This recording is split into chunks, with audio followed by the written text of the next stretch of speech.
عيد القيامة، عيد الحب الغير مشروط. يعني المسيح يتصلب ويتعذب ويقوم عشان يحررنا من خطية آدم وحواء. في حد بيحب كده؟ ما أعظم المحبة التي أحبنا بها الآب. ما تيجوا نتأمل فرح القيامة.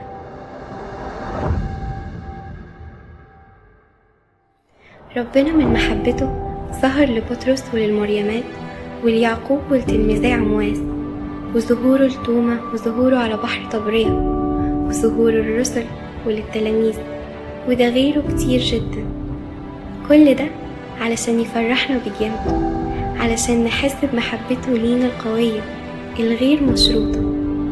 حبنا بجلاكعنا وبكل خطايانا، ومستنينا نصلب خطايانا ونقوم عنها.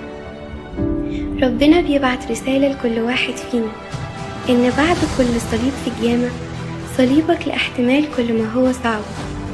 الصليب ده وجع نفسي أو وجع جسدي، الصليب ده ظلم، الصليب ده فشل، الصليب ده خذلان أو حتى خوف. بعد كل صليب من دول لازم يبقى فيه قيامة، والقيامة طبعا عكس كل الصعب ده.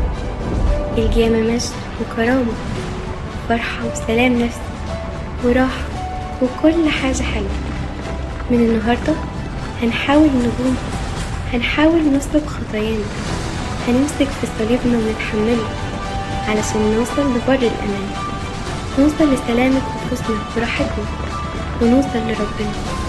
محتاجين نقوم ونقوم بقلب جديد وروح جديدة. عايزين ننتصر عن خطايانا زي ما المسيح انتصر على الموت.